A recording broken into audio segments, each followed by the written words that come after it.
Sahabat-sahabat Kristus, salam jumpa dalam acara Sabtu Sarapan Bersama Tuhan. Adapun menu sarapan hari ini diambil dari Galatia pasal 5 ayat 15. Tetapi jikalau kamu saling menggigit dan saling menelan, awaslah supaya jangan kamu saling membinasakan. Manusia sama saja dengan binatang, selalu perlu makan. Namun caranya berbeda dalam memperoleh makanan.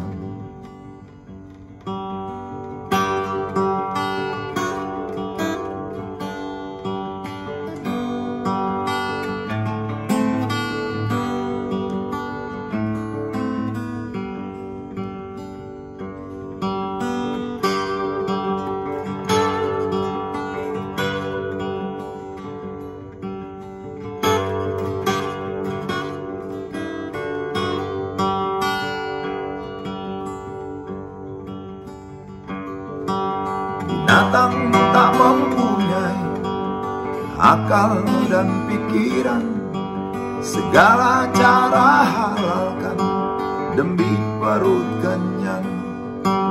Binatang tak pernah tahu rasa belas kasihan, padahal di sekitarnya tertatih berjalan pincang.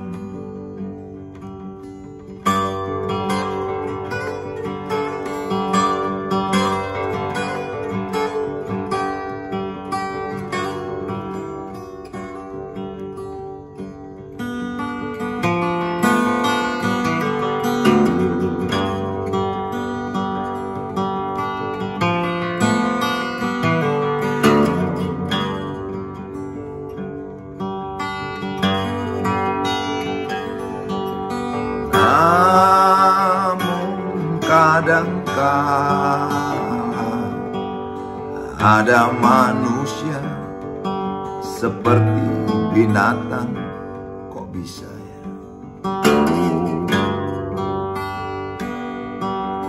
Bahkan lebih keji dari binatang macan.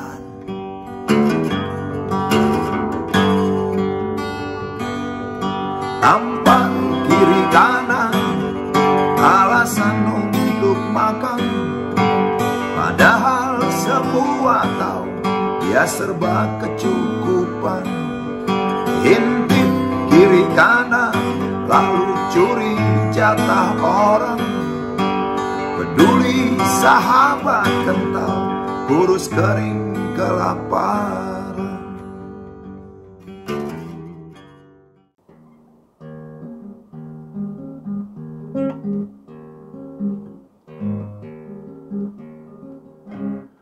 Namun kadangkala ada manusia seperti binatang, bahkan manusia lebih kecil dari binatang.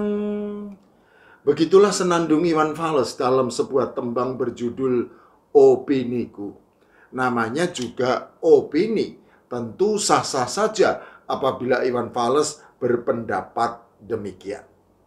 Sejatinya, opini dari Iwan Fals tersebut bukan merupakan hal yang baru.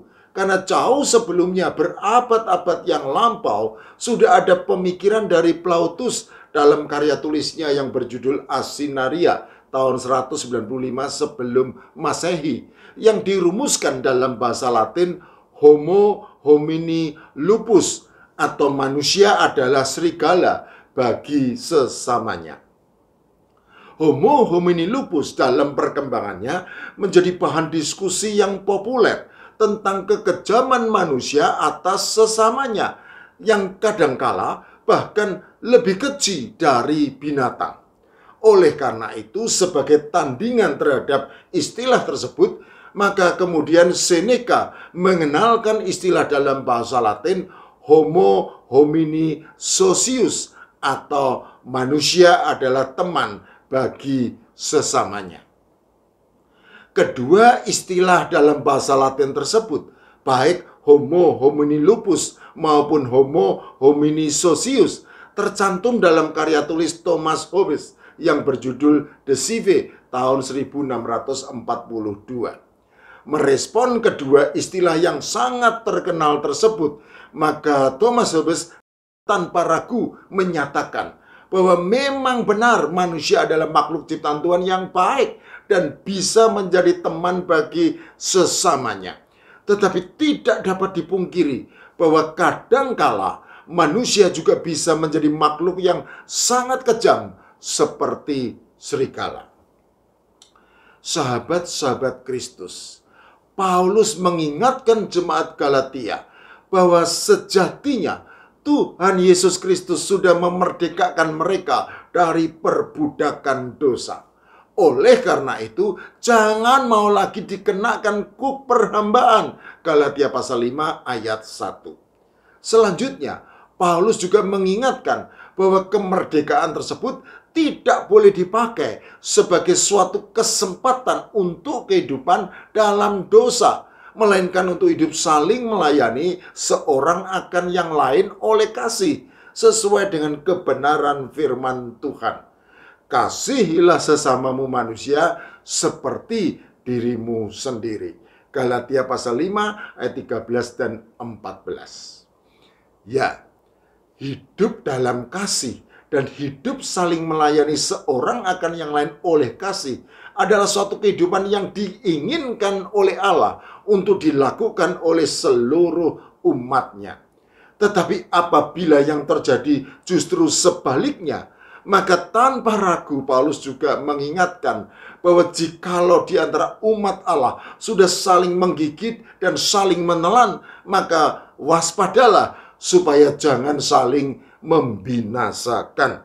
Galatia pasal 5 ayat 15. Dua kata kerja yang digunakan oleh Paulus, yaitu menggigit dan menelan, sejatinya merupakan suatu tindakan agresif yang lazim dilakukan oleh binatang yang hendak memangsa korbannya. Sehingga dengan demikian secara tidak langsung Paulus hendak menyatakan bahwa apabila jemaat Galatia sudah bertindak kejam seperti binatang, maka hanya tinggal sesaat saja akan tiba waktunya bagi mereka untuk saling membinasakan. Sahabat-sahabat Kristus, sebagai umat Allah yang penuh kasih, sudah seharusnya kita hidup sebagai homo homini socius, sambil terus berusaha menjaga diri sedemikian rupa supaya tidak hidup sebagai homo homini lupus. Ya, sebagai umat Tuhan Yesus Kristus yang sudah dimerdekakan dari perbudakan dosa, maka kita jangan mau lagi dikenakan kuk perhambaan. Janganlah saling menggigit dan janganlah saling menelan seperti binatang. Awaslah, waspadalah. Bentrokan antar dua kelompok jemaat terjadi di Jalan Budi, Cawang, Jakarta Timur pada Senin tanggal 24 Juni tahun 2024 malam. Peristiwa itu terjadi karena jemaat Gereja Anugerah Bahtera Kristus atau GABK yang hendak menunaikan ibadah dilarang oleh kelompok lain. Nah, kelompok ini kemudian disebut sebagai pihak dari Gereja GPIB. Menurut Pendeta GABK Pendeta HS Watimuri bahwa pada hari Senin ini ada kelompok ibu dari Gereja GABK yang hendak mau ibadah di gereja tapi dihalangi oleh kelompok atau sejumlah orang tertentu. Ternyata bentrok ini bermula dari persoalan soal jadwal ibadah karena baik GPIB maupun GABK sama memakai gedung yang sama untuk ibadah. Akan tetapi persoalan ini sudah dimediasi sebelumnya dan telah disepakati bersama tentang jadwal ibadah, yakni GPIB menggunakan gedung PASA pukul 8 waktu Indonesia Barat, sementara GABK pukul 10 waktu Indonesia Barat dan pukul 18 waktu Indonesia Barat.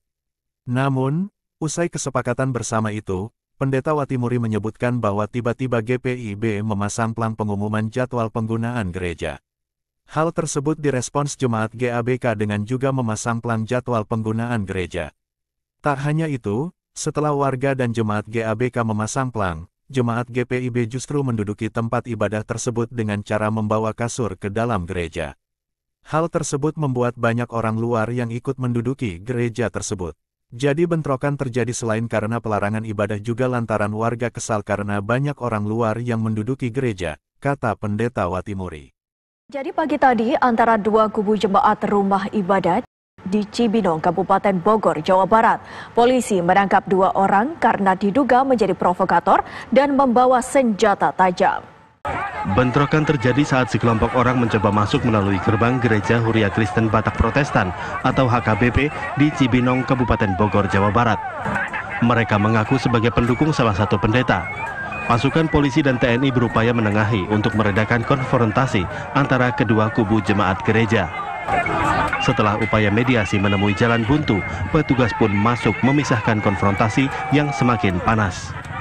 Aparat juga berupaya mencegah tindakan perusakan atau vandalisme yang akan dilakukan sejumlah orang dalam kerumunan tersebut. Pasukan gabungan akhirnya menghalau kedua kubu setelah ada massa yang berupaya mendobrak dinding gereja. Dalam pertikaian tersebut, petugas mengamankan 2 orang pria dari kerumunan. Mereka diduga menjadi provokator massa dan juga didapati membawa senjata tajam. Setelah tertangkap, petugas langsung membawa keduanya ke Mapolres Bogor.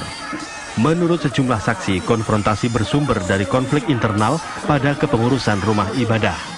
Ricuh terjadi saat akan ada acara pelantikan pendeta baru untuk menggantikan pendeta sebelumnya yang telah habis masa baktinya. Namun para jemaat pendukung pendeta sebelumnya menolak keras keputusan penggantian tersebut.